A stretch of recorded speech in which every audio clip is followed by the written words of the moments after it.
Hello and welcome to the Giving Voice to Depression podcast, produced in partnership with the A.B. Korkor Foundation for Mental Health. I'm Terry, the creator and co-host of this podcast. I've lived with depression most of my life, and I know how easy it can be to feel all alone in the experience. I'm not alone, and you aren't either.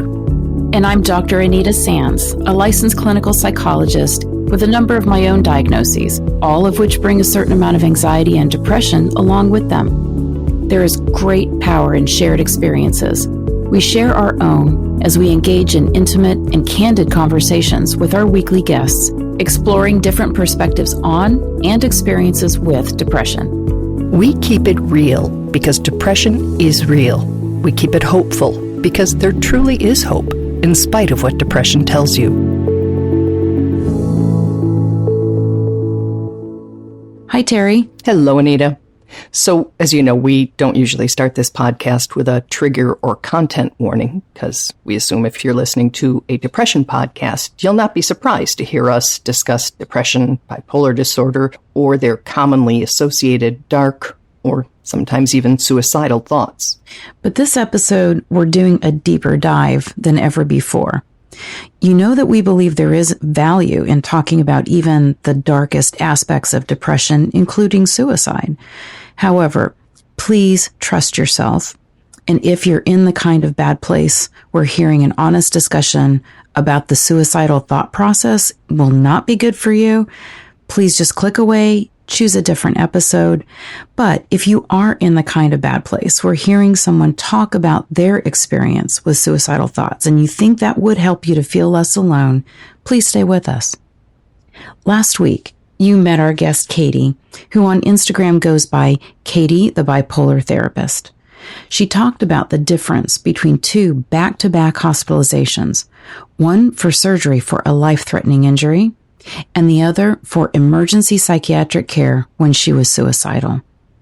Katie is stable now and was more than willing to answer questions about that time in her life, since not talking about what it's like to have suicidal thoughts can leave others who are having them believing that either they're alone in the experience or that it's not okay or safe to share their thoughts and their plans when it can actually be quite dangerous not to.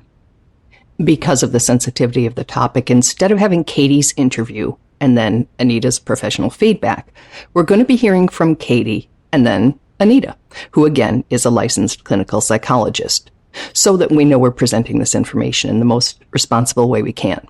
So here again is Katie, the bipolar therapist, giving her voice to depression.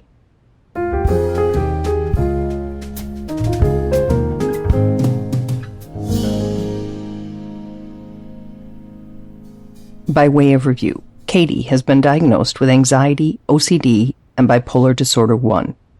During the pandemic, she was under a lot of stress as a frontline mental health worker, in addition to trying to plan her wedding, with the rules for public gatherings changing over and over. It led, she says, to a manic episode. And then following my wedding, about 2 months later, I fell into a very deep depression.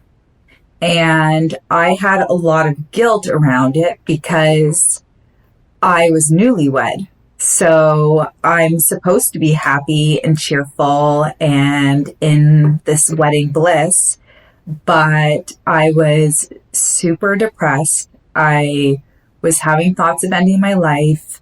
I had very poor motivation. I wasn't doing anything besides getting up and going to work and then coming home and masking my depression.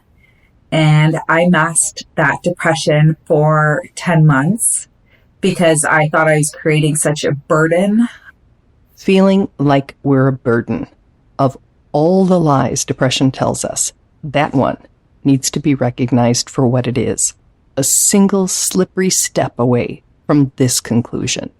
I very much convinced myself that everyone, my family, my friends, everybody would be better off without me being in their lives and being dead. So, Anita, I want to bring you in here. This thought, and actually this specific phrasing, which has been used by, I think, every single person who has shared about their suicidal thoughts or attempts. that people, pets, everybody, everything would be better off without them. Is it your professional experience that this is kind of a tipping point? You know, I'm not sure if it's the tipping point for everyone, but that false idea, that thought that people who know you and love you would be better off without you is probably one of the most dangerous lies that depression can tell you. And I know for myself, and I tell my clients this, that if you start hearing this, if you start thinking or believing this, then you need to run, not walk, to get help immediately, meaning you have to tell someone you're thinking this way. Mm-hmm. Mm-hmm. I have actually told my loved ones who I know struggle with depression, if you ever have the thought that I am better off without you, know that that's a lie. Mm-hmm. Know that that's a lie and that you need to tell somebody right away, because I will never be better off without you. And I wonder if that's a good thing to say to people who you know struggle. I think it's a very important thing to say. And I think if you can ask people to think about what would it be like if your loved one or your friend shared this with you, how would you feel? You know, how would you respond? And I think even people who are extremely depressed can come out of that just enough with that kind of an exercise to realize that you're leaving me, you're killing yourself would not relieve any burden. It would devastate me. It would be horrible. So yes. Yeah. So I actually think saying, you know, you're not being here would never ever relieve a burden. It would devastate me. And I think you can be honest with people about that. Okay, so we're going to back up and back out a bit to hear about the other thoughts that led Katie to the point of despair. Can I ask you about what you were thinking and feeling, or would you prefer to leave it at the way you described it? No, that's fine. Yeah? I'd like to ask you, if you're willing to answer, what did your depression tell you about you during that period? The depression told me that I had an imposter syndrome, so that I was not good at my job. So going into work was difficult because I thought that I was doing terrible and that my training as a social worker was not enough. The theme of not being enough ran through my mind constantly. So I thought I was a terrible wife because I was experiencing depression very close to after I got married. I was doing the bare minimum around the house because I was masking my depression to my husband. I felt extremely guilty for feeling the way I did because I am blessed with a lot in my life. I have supportive family. I have a very loving and supportive husband. So I was feeling very guilty because I kept thinking there's no reason for me to feel this way. Nothing terrible has happened to me. I'm blessed and things are very good in my life. Okay, Anita. So here are two more really common depressive or pre-suicidal thoughts. I'm not enough, and feeling guilty for feeling the way you feel. I assume these are thoughts that you commonly hear in your practice too? Mm-hmm. Yeah, I would say that as I think about the clients that I've worked with, the false beliefs sort of stem from your experience of being in pain or suffering or not being able to feel anything, sort of that absence of all emotion. Mm-hmm. Then adding on to that experience of being aware that you are unable to do what you want to do or what you feel like you need to do. So that's that's the experience of having severe depression. I think then the thought process that tries to begin to explain this or in a way almost justify it begins. And so you're absolutely right. Here comes the first thought, which is I'm not good enough.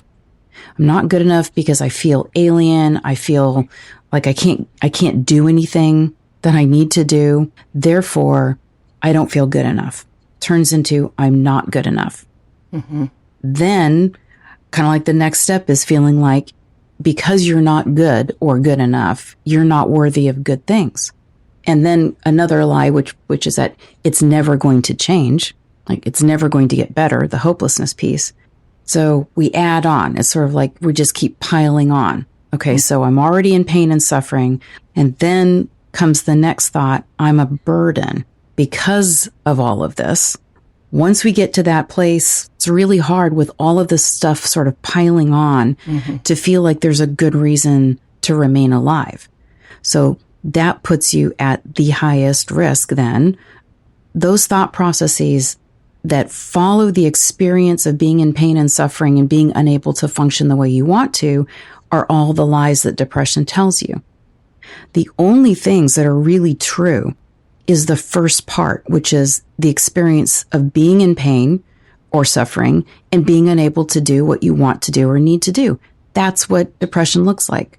Everything else is just the false lies on top of the real experience of depression.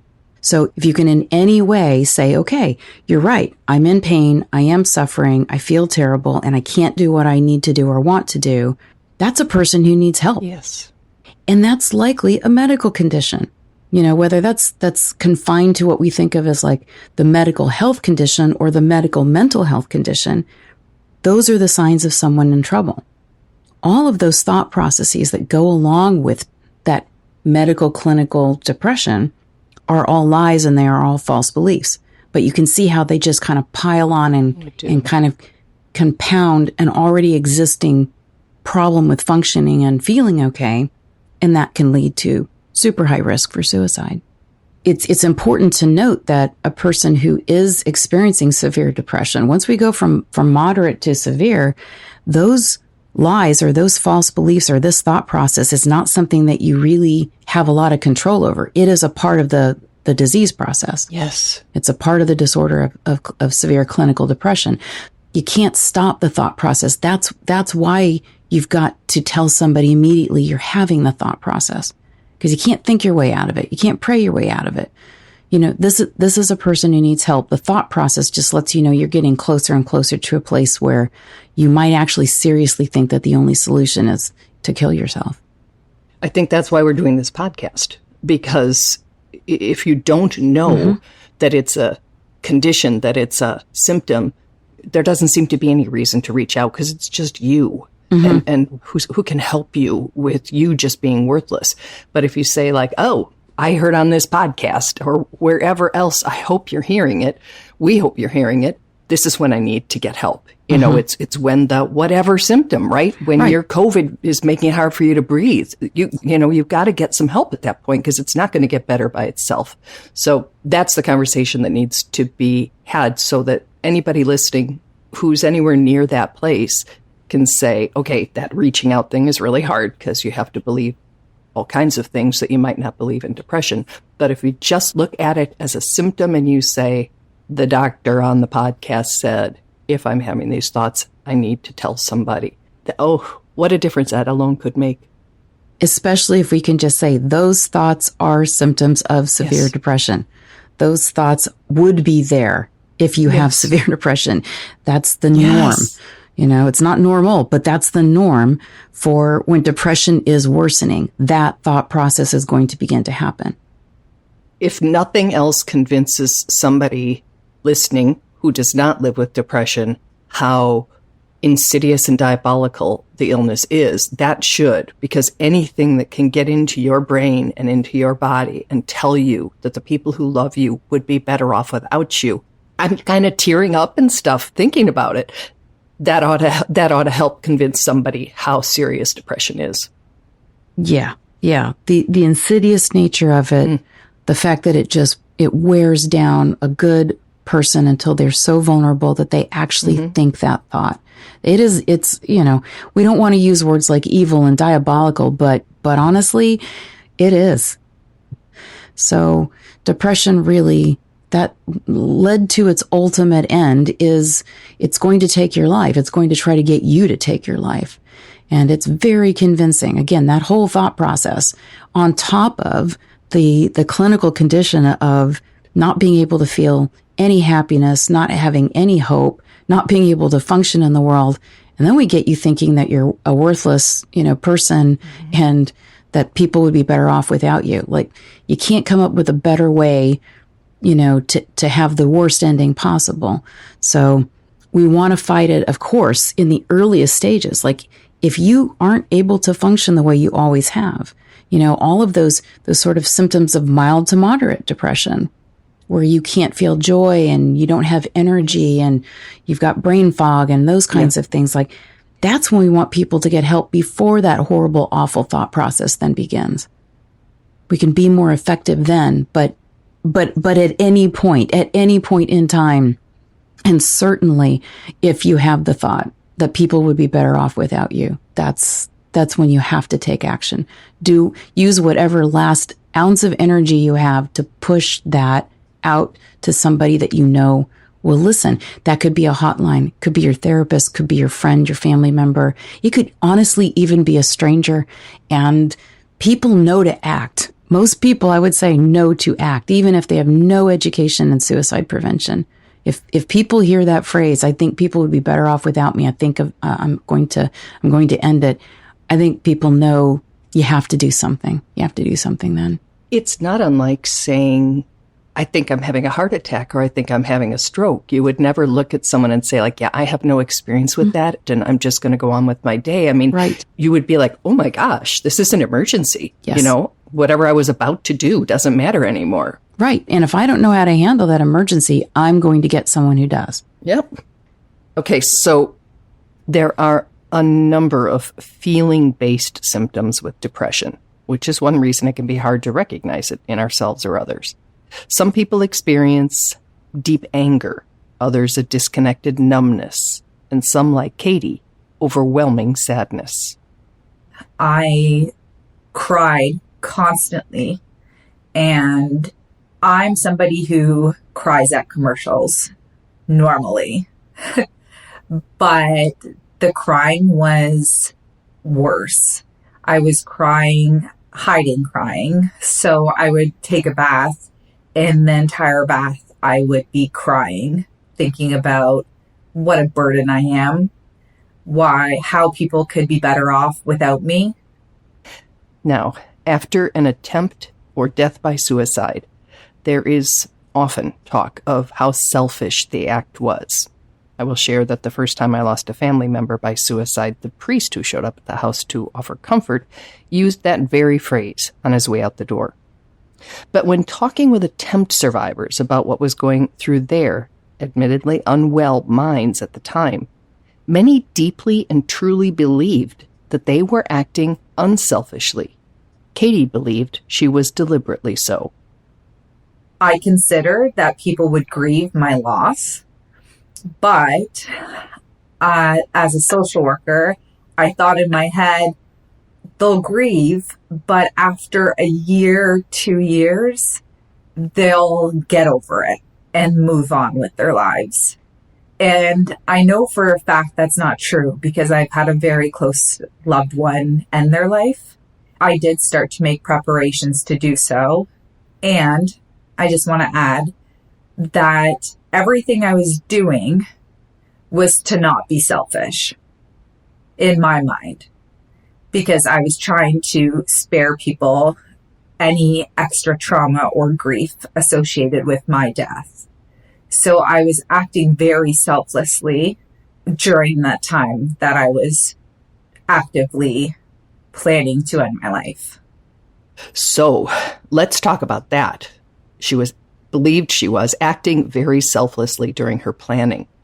When talking with people whose loved ones have taken their own lives, they have an understandably difficult time accepting or believing that their person was actually thinking about them in the end. And we don't want anyone listening to believe that their loved ones would be better off without them. So how do you thread that needle when you're talking to someone who may be considering or planning to end their life, or to someone who's mourning a loss of someone who did? Well, okay, so 2 parts. How do you talk to someone who's thinking that way? I talked earlier about do the role reversal. How would you feel if a friend or a loved one was thinking that ending their life would in some way it would be beneficial for the people around them. If their depression is not so severe, they can take that other point of view. They can see it for themselves. But depression makes you feel like the alien or like the exception to the rule. So even if you wouldn't feel a certain way, if your friend were thinking this, depression can make you feel like none of the rules apply to you.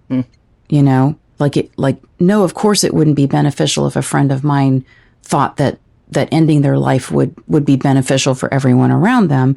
But in my case, it would.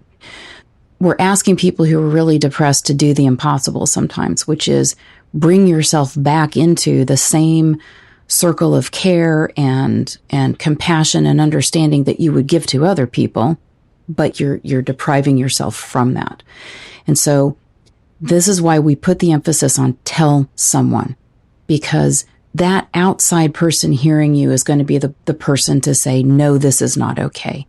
We have to get you help, because you may, once you're so depressed thinking, I'm the exception to all of the rules, my death would actually improve the lives of the people that I love. You've got to say that, because anyone else around you is going to say, no, that's not true. That's a lie. You can try to convince a person with depression who's suicidal that is a lie, but sometimes they may not be able to hear it. But anybody else around you who hears it is going to be like, whoa, that's absolutely not the case. So we want you to, you got to take that risk to tell somebody when that thought process begins. And as we're talking to family members, friends, and others in that person's circle, in terms of trying to help people understand how their loved one could have actually been thinking about them when they took their life, I try to use this analogy because we're in that age of all of us getting phished and scammed by people. And the most effective scamming sort of routines are to convince somebody that their loved one is in trouble. Their loved one is traveling and has lost everything, or they've been kidnapped, or some kind of a story that makes you feel absolutely compelled to do what you can to help them. And so people have been scammed out of huge sums of money thinking that they were doing something to help somebody that they love, right? So there's all this financial damage that's done, but the intention was good. It was like, I thought somebody that I cared about needed my help. Okay. So just think about depression as kind of being like the ultimate scammer. It convinces people who are already literally physically, mentally, and emotionally worn down but from the disease process and from trying to fight all of those horrible thoughts that continue to go through their minds. It convinces those people who are very vulnerable that it will actually help their loved ones or not really harm them, like they'll get over it if they end their lives. Like, again, I'll be doing something good for the people that I care about if I do this thing. So it's not true, but scammers take advantage of vulnerable people, or they feed them false information so that then they are very vulnerable. And here comes this thought, people would be better off without me. So it really is depression being able to prey upon somebody who's vulnerable. They think they're doing something good for the people they care about. And I think in the vast majority of cases, that's true. The end result was devastating, but the intention was not to cause harm. Although we shared this part of Katie's stories in last week's episode about hospitalizations, we want to reiterate that she believes nothing could have stopped her from going through with her plans to kill herself if she had not reached out and told someone what was going on inside her mind. Yeah, I think that's definitely safe to say that if I had reached out to my husband, as I said, I did eventually tell my sister everything, and that was kind of this big explosion of feelings. And she took the proper precautions immediately. She went right into, my sister needs help, and I'm going to do what I can to help her survive. But the way I was thinking at the time, I was almost embarrassed and ashamed of it.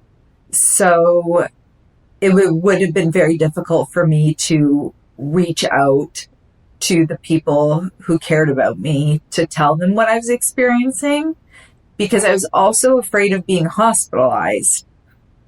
Okay, so Anita, Katie says she was afraid to be hospitalized, and it is scary to be hospitalized. I think it's kind of scary to be hospitalized for anything sometimes, but for psychiatric care, that there's all the rest of it. There's, movies we've seen. There's stories we've all heard about somebody being taken in handcuffs, all those things. And for some reason, those stories stick and are repeated, it seems, more often than I went to the hospital, I got the care I needed. I got my meds adjusted. I got therapy. I, learned some new ways to manage my depression. We just, for whatever reason, don't seem to hear those as often. So it's not surprising that those fears influence decisions about being honest when considering or planning a suicide. How do you professionally address those fears and tell someone what? It's going to be okay? We can't promise that. Yeah, it's sort of like we have to acknowledge that this is not going to be a great experience, a fun experience. It might even have some things that we have to undo a little bit of damage that could be done by going through an experience if it felt kind of traumatizing, either the way that it happened or how it happened. But what I've always said is I want you to be alive and either hate me, because hospitalization is the right thing right now, or I want you to be alive and give us the opportunity to work through any of the aspects of hospitalization that were not good, right? Because the alternative is you're not here. The alternative is we lose a really good person.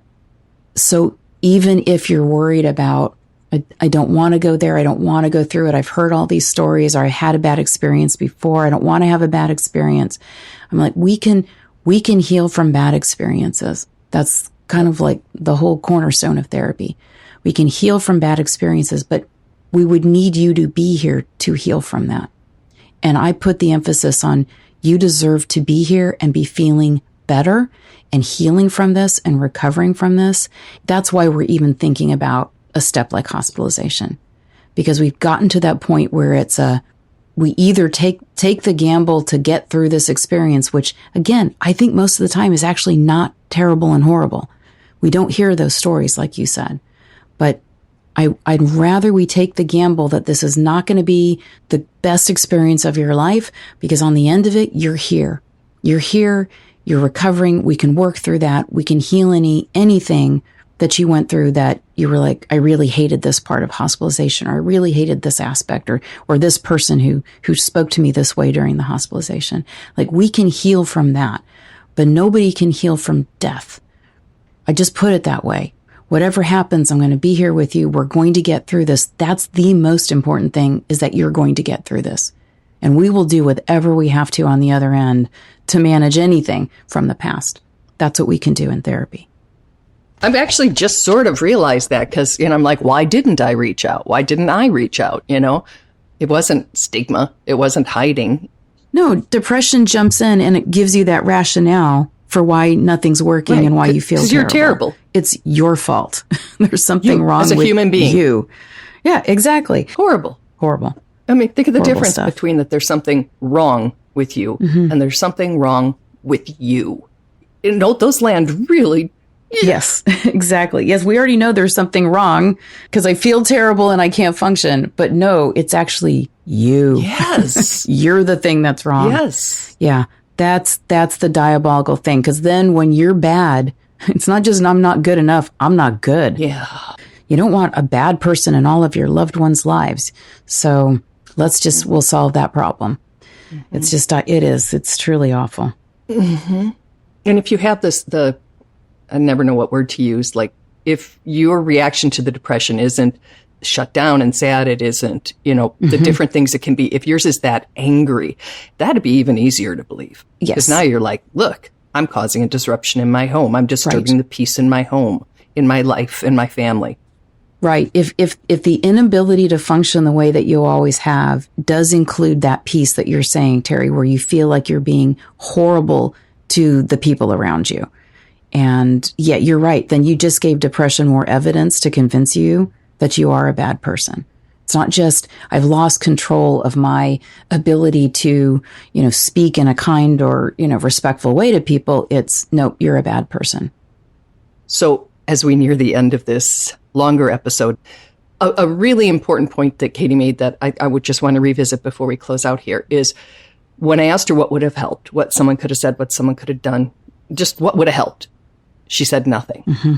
But she meant nothing in the context of if she wasn't telling anyone, when she wasn't telling anyone. When she did, everything helped. Her psychiatrist helped, her sister helped, her husband helped, the hospitalization helped, the therapist helped. Yes, some people said some clueless and hurtful things, but she's here and she's in a place where she's sharing her story now to help people. That's a very, very, very different place than where she was. So I think we need to visit that just one more time in the end here, that nothing can help if we don't allow for help. You're absolutely right. And I want to say that I've never heard somebody reach out to me and say that they were in a bad place or the shorthand, I need help. I've never responded to that by thinking, oh my gosh, really? I have to deal with this. I've never had that response, not as a person and not as a therapist. And again, I think one of the lies depression tells you is that nobody wants to hear you reach out. You're going to burden them even by telling them, that you're struggling.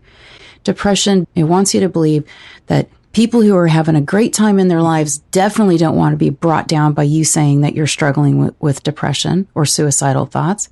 And then it will lie to you and tell you that if the people that your friends, your family are going through a hard time, then they definitely aren't going to want to hear that. And that's not true. That's not true. We really are wired that if somebody is struggling, we want to try to help. We want to try to be there. There are very few people who would respond in a negative way. They've got their own issues and problems. And unfortunately, if you are surrounded by those people, as your friends or your family members, then please don't reach out to them if you think that's the response you would get. But there are so many people out there. They're staffing hotlines. They're working in healthcare and in mental health care, and they are literally just all around you. They could be strangers to you, but they're not strange to being a human wanting to help another human being. That's the vast majority of people. People want to be helpful, but they need to know that you need it. So again, you use your last ounce of energy to just say to anybody, I'm really struggling. I think I need help. That's all you've got to get out. You could write it down and hand a note to somebody that says that. And honestly, 99.9% of the time, you would get a positive response. Because of what depression's telling you makes it seem like it's this huge, huge risk and you should never, never do this. But that's not true. It's another lie. You want to do whatever you can to reach out, because just like Katie said, nothing that anybody said when she wasn't telling people what she was experiencing and what she was thinking really helped. The only thing that would have helped was how they responded and all the things, all the resources, all of the things that began to happen after she said, I need help. Excellent way to end. So thank you, Anita. And thank you, Katie, for being the catalyst, the springboard for us to have a larger discussion around your experience and suicidal ideation in general. So we hope that this episode has been helpful. We also have put together a 10-minute video compiling the things that we have heard from people over the past 7 years about their darkest thoughts, and how hearing how similar they are has helped them realize those thoughts are symptoms and not truths. So if anybody is interested in seeing that, you know how to get a hold of us. Go to givingvoicetodepression.com and click that orange record button and just record us like a voicemail. Okay. Wow. That was a lot. It all needs to be said, all needs to be heard. So thank you, everybody.